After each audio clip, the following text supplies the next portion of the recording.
Assalamualaikum warahmatullahi wabarakatuh. Perkenalkan, nama saya Emir Iskandar dengan NIM 42321013 dan teman saya yang bernama Khairul Umam NIM 42321011.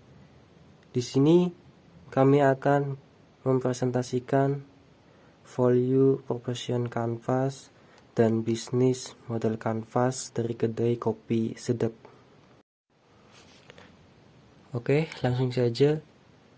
Di sini ada value proposition canvas kedai kopi.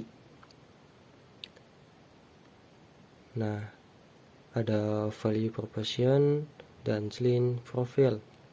Untuk clean profile ada job to be, ada gains, dan pains. Untuk job to be, menghubungi kontak, memilih menu varian rasa, antara barang atau kirim, dan pembayaran. Untuk gains, hemat biaya, kopi terjamin, dan pains, ada varian menu terbatas. Untuk value proposition, ada gain creator, ada pain reliever, dan produk atau service. Untuk gain, terkenal, resep tetap, rasa sesuai selera.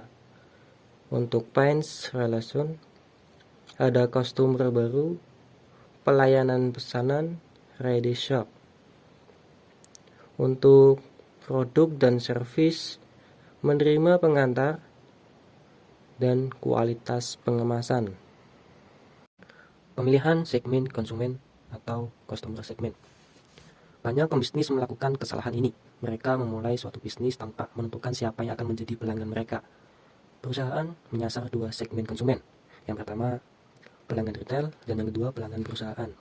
Untuk pelanggan retail, pria dan wanita dengan umur 30-55 tahun di kalangan menengah dan penggemar kopi makanan tradisional memiliki penghasilan 5-15 juta per bulan. Untuk pelanggan perusahaan, menuju perusahaan kecil dan menengah untuk menyediakan pada acara-acara kantor. Untuk kelebihan yang dimiliki value proposition merupakan kelebihan yang dimiliki kedai kopi sedap agar diingat oleh pelanggan dan merupakan faktor pembeda usaha Anda dibanding pesaing. Warung kopi sedap menyediakan aneka kopi tradisional dari beragam daerah di Indonesia untuk memberikan beragam pilihan untuk pelanggan. Selain kopi, memberikan pilihan jajanan tradisional dari beragam daerah. Semua kopi dan jajanan bekerja sama dengan pemasok yang menggunakan bahan-bahan yang ramah lingkungan dan tanpa pengawet.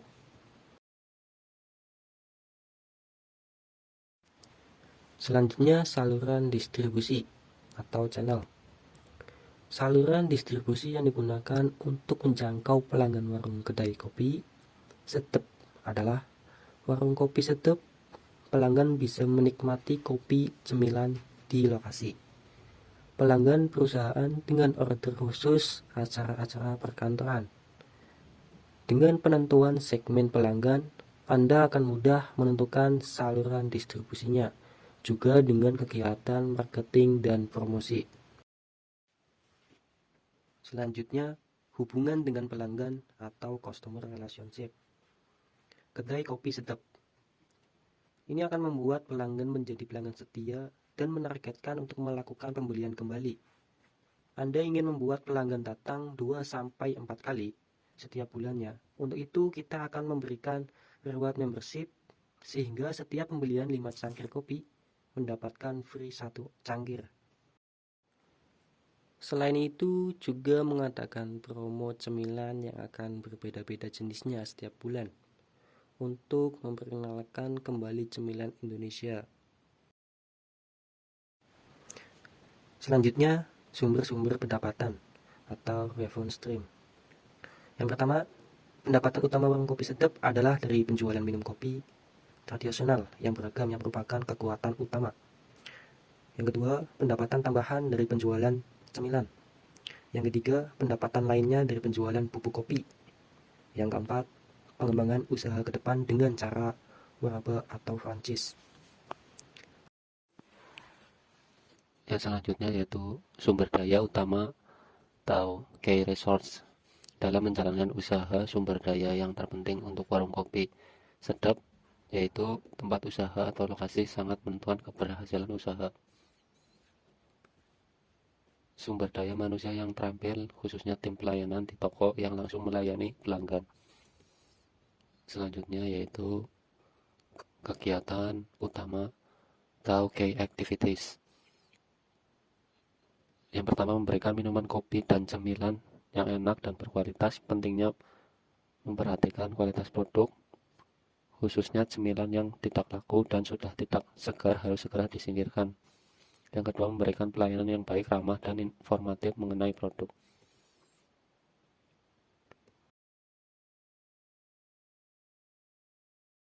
Selanjutnya, key partners. Partner usaha utama, supplier kopi dari beragam daerah yang adalah petani kopi, karena itu perlu membina hubungan dengan petani agar memahami kondisi mereka dan keberlangsungannya. Yang kedua, supplier cemilan, makanan ringan. Selanjutnya ada cost structure, struktur pembiayaan usaha. Banyak pengusaha pemula tidak menghitung dengan hati-hati biaya-biaya yang timbul dari usaha, hanya menghitung pendapatan lalu biaya barang-barang bahan baku untuk operasional sehari-hari, sehingga pada saat sudah berjalan pengusaha tersebut bingung mengapa usaha Anda kelihatannya ramai tetapi tidak ada keuntungan. Berikut struktur biaya warung kopi sedap. Yang pertama, bahan baku mentah kopi dan lainnya. Yang kedua, biaya persiapan toko, gelas, cangkir, piring, sendok, mesin kopi, mesin kasir, dan lainnya. Yang ketiga, biaya karyawan. Yang keempat, biaya lain-lain, listrik, air, gas. Yang kelima, biaya renovasi toko dan perbaikan-perbaikan. Dan yang terakhir, biaya sewa toko, hal yang harus diperhitungkan karena cukup besar, walaupun pada saat menjalankan toko pada awalnya di lokasi milik sendiri.